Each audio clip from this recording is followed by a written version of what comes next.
नमस्कार। आज हम एक बहुत गहरे विषय पर बात करने वाले हैं। एक ऐसा महाकाव्य जो सिर्फ कहानी नहीं है, बल्कि जीवन जीने की कला सिखाता है। महाभारत। बिल्कुल। हमारे पास कुछ स्रोत सामग्री है जो इस विशाल ग्रंथ से आप कह सकते हैं 5 खास जीवन सबक निकालती है। हाँ। तो आज का हमारा मिशन है इन्हीं 5 रत्नों को समझना, परखना, देखना कि ये हमारे जीवन में कैसे काम आ सकते हैं। जी। ये सबक है धैर्य और साहस, मुश्किल हालातों को भी अपने फेवर में करना, पारिवारिक एकता की ताकत, पॉजिटिव सोच और सबके प्रति विनम्रता। तो चलिए इस पर थोड़ी गहराई से बात करते हैं। हाँ, और चर्चा शुरू करने से पहले एक बात समझना जरूरी है। जैसा कि आपने कहा, स्रोत भी इशारा करते हैं, महाभारत सिर्फ लड़ाई या पॉलिटिक्स की कहानी नहीं है। सही। इसके बिल्कुल केंद्र में है धर्म की अवधारणा, मतलब सही व्यवहार, कर्तव्य, वो नैतिक सिस्टम जो समाज और व्यक्ति को संभाले रखता है। हाँ। महाभारत बार बार यही कहता है कि धर्म के रास्ते पर चलो, अपना कर्तव्य निभाओ, सही कर्म करो, यही जीवन का सार है। तो आज हम जिन 5 सबकों की बात करेंगे वो असल में इसी धर्म के क्या कहते हैं प्रैक्टिकल पहलू हैं। ये बहुत जरूरी कॉन्टेक्स्ट है।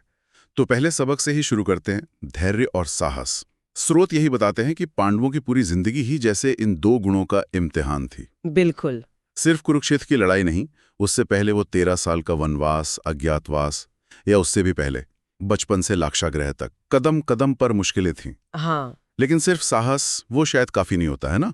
धैर्य ना हो तो साहस बस जल्दबाजी बन जाता है। आपने बिल्कुल सही पॉइंट पकड़ा। महाभारत में धैर्य और साहस को आप अलग कर ही नहीं सकते, वो जुड़े हुए हैं। अच्छा। पांडवों का साहस सिर्फ हथियार उठाना नहीं था, उनका असली साहस था वो अपमान सहना, अन्याय सहना, मुश्किलों को धैर्य से झेलना और फिर भी अपने धर्म और लक्ष्य पर टिके रहना। सोचिए, भरी सभा में द्रौपदी का अपमान हुआ, राज्य छिन गया, सालों साल वन में भटके, इन सब में धैर्य की एक चरम सीमा थी। हाँ, वो तो है। युधिष्ठिर को धर्मराज सिर्फ सच बोलने के लिए नहीं कहते थे, बल्कि ऐसी मुश्किल परिस्थितियों में भी धर्म और धैर्य न छोड़ने के कारण कहते थे। सही। और यहाँ ये बात दिलचस्प है, जैसा स्रोत बताता है कि यही धैर्य वाला साहस उनकी आखिर में जीत का आधार बना। उन्होंने जल्दबाजी में कोई गलत कदम नहीं उठाया, सही वक्त का इंतजार किया, पूरी तैयारी की और फिर अन्याय का सामना किया। और ये बात सिर्फ पांडवों पर लागू नहीं होती। महाभारत में कर्ण या भीष्म जैसे पात्रों में भी साहस तो दिखता है, पर शायद उनके धैर्य या उनके धर्म की परिभाषा अलग थी। हाँ, बिल्कुल। और इसी वजह से उनके परिणाम भी अलग रहे। ये सोचने वाली बात है कि धैर्य और साहस का सही बैलेंस कितना जरूरी है। बिल्कुल। अच्छा, अब अगर हम दूसरे सबक पर आएं, कठिन हालात को अपने अनुकूल बनाना। स्रोत में वनवास का उदाहरण दिया गया है। ये सिर्फ सहने की बात नहीं लगती, कुछ और भी है इसमें, है ना? हाँ, निश्चित रूप से। ये सिर्फ पैसिव एंड्योरेंस नहीं है कि बस झेलते रहो। ये है एक्टिव एडेप्टेशन, सक्रिय अनुकूलन। Active adaptation. अच्छा। अगर हम इसे बड़ी तस्वीर में देखें, पांडवों ने वनवास को सिर्फ एक मुसीबत या सजा के तौर पर नहीं लिया। उन्होंने इसे आत्ममंथन का, सीखने का और अपनी शक्ति बढ़ाने का एक मौका बनाया। अर्जुन ने दिव्यास्त्र हासिल किए। हाँ। भीम ने हनुमान जी से बल और ज्ञान पाया। युधिष्ठिर ने यक्ष के सवालों के जवाब देकर अपनी बुद्धि और धर्मनिष्ठा साबित की। सही कहा। उन्होंने ऋषियों से ज्ञान लिया, भविष्य के लिए प्लानिंग की, नए दोस्त बनाए। स्रोत इसी बात पर जोर देता है कि उन्होंने सिचुएशन को अपने ऊपर हावी नहीं होने दिया, कंट्रोल अपने हाथ में रखा एक तरह से। हाँ, बिल्कुल। बल्कि उन परिस्थितियों का इस्तेमाल करके खुद को पहले से ज्यादा मजबूत बनाया।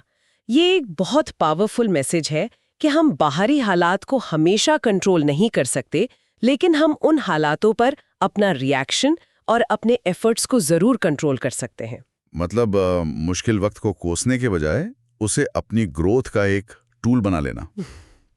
ये सुनने में तो बहुत अच्छा लगता है, पर करने में कितना मुश्किल होता होगा, खासकर जब सब कुछ खिलाफ जा रहा हो। हाँ, मुश्किल तो होता है, पर यही तो चुनौती है। अच्छा, इसी से जुड़ा हुआ शायद तीसरा सबक है, पारिवारिक एकता।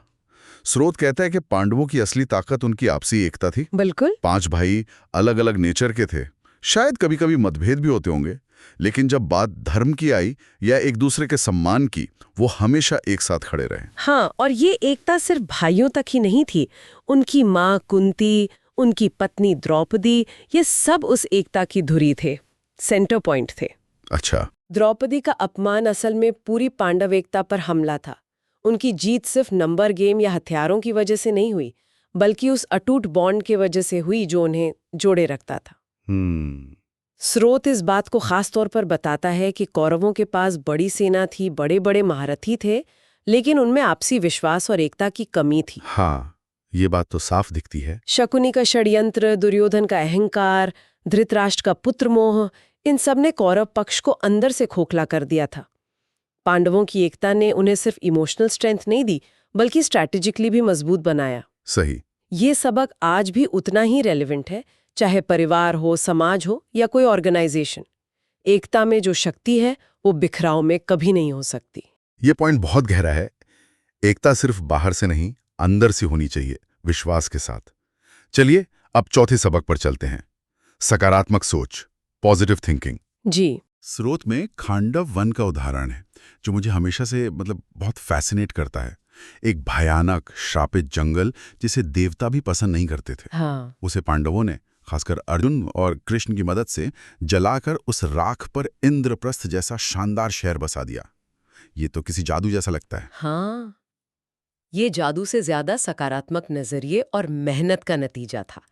ये एक जरूरी सवाल उठाता है, क्या हम सिचुएशन को वैसे ही देखते हैं जैसी वो होती हैं, या जैसे हम होते हैं? ये तो गहरी बात है। खांडव वन एक चैलेंज था, एक नेगेटिव सिचुएशन, लेकिन कृष्ण और अर्जुन ने उसमें संभावना देखी, एक नए राज्य की, एक नई शुरुआत की। अच्छा। सकारात्मक सोच का मतलब सिर्फ ये नहीं कि सब अच्छा होगा, सोच लिया। इसका मतलब है प्रॉब्लम्स में सॉल्यूशन ढूंढना, रुकावटों में मौके देखना और फिर उस मौके को हकीकत बनाने के लिए पूरी लगन से जुट जाना। हाँ, एक्शन लेना। बिल्कुल। इंद्रप्रस्थ का बनना इसी क्रिएटिव एनर्जी और पक्के इरादे का सिंबल है। उन्होंने एक बंजर जमीन को ना सिर्फ रहने लायक बनाया, बल्कि उसे आर्ट, कल्चर और समृद्धि का केंद्र बना दिया। ये दिखाता है कि हमारी सोच, हमारा नजरिया असलियत को बदलने की कितनी ताकत रखता है। यानी निराशा में आशा ढूंढना और फिर उसे कर्म से सींचना। ये वाकई एक प्रेरणा देने वाला विचार है। और अब आते हैं पांचवें और आखिरी सबक पर, सभी के प्रति विनम्रता, ह्यूमिलिटी। जी। स्रोत कहता है कि पांडव शक्तिशाली थे, विजेता थे, लेकिन उनमें घमंड नहीं था, एरोगेंस नहीं था। उन्होंने हमेशा दूसरों का, चाहे वो गुरु हों, बड़े हों या आम लोग, सबका आदर किया। हाँ। यहाँ तक कि युद्ध के दौरान भी उन्होंने कुछ नियम, कुछ मर्यादाओं का पालन करने की कोशिश की। विनम्रता को अक्सर लोग कमजोरी समझ लेते हैं, लेकिन महाभारत इसे शक्ति का एक जरूरी हिस्सा बताता है। अच्छा? कैसे? खासकर जब आप शक्तिशाली हों, सफल हों, तब विनम्र बने रहना आपके कैरेक्टर का असली टेस्ट होता है। पांडवों की विनम्रता सिर्फ मैनर्स नहीं थी, ये उनके धर्म पालन का हिस्सा थी। वे समझते थे कि शक्ति के साथ जिम्मेदारी आती है, अहंकार नहीं। युधिष्ठिर का सत्य और धर्म के प्रति आग्रह, अर्जुन का अपने गुरु द्रोण के लिए सम्मान, युद्ध के मैदान में भी भीम का अपनी मां कुंती के लिए आज्ञा पालन, ये सब उनकी विनम्रता के ही अलग अलग रूप थे। सही। विनम्रता उन्हें जमीन से जोड़े रखती थी, उन्हें लोगों का प्रिय बनाती थी और आखिर में उन्हें नैतिक रूप से श्रेष्ठ साबित करती थी।